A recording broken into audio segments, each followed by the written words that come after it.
पाकिस्तान के मुसलमानों के खिलाफ झूठ पर मबनी शोर बुलंद होगा जो देखते ही देखते शदीद तरीन कशीदगी की सूरत इख्तियार कर लेगा और एक बड़ी जंग का पेशखैमा बन जाएगा, जिसमें पाकिस्तान का हुक्मरान जो हजरत अली का शेर होगा उसे फतह हासिल होगी। ये नेमतुल्लाह शाह वली के उन फारसी अशार का तर्जुमा है जो उन्होंने आज से 800 साल पहले कहे थे।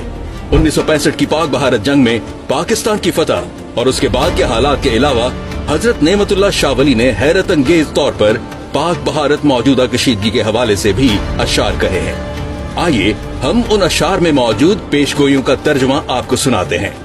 अचानक मुसलमानों के खिलाफ झूठ पर मबनी शर बुलंद होगा और तानो तशनी शुरू हो जाएगी। मुसलमान काफिरों के खिलाफ मुत्तहिद हो जाएंगे। सरहदें लश्करों के जलाल से लरजेंगी। लोग शहादत के लिए मौका तलाश करेंगे। दरियाए अटक 3 बार खून से भरकर जारी होगा। तुर्की, ईरान और अरब ममालिक मदद करेंगे। पाकिस्तान के मुसलमानों पर अल्लाह का फजल होगा और अल्लाह उनके हाथ में फतह देगा।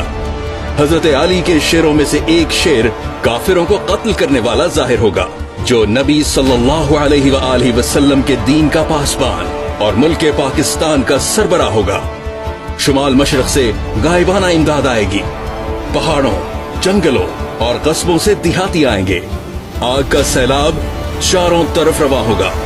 पाकिस्तान का हुक्मरान फतह हासिल करेगा और हिंदुस्तान को ऐसी इबरतनाक शिकस्त होगी जो बयान से बाहर है।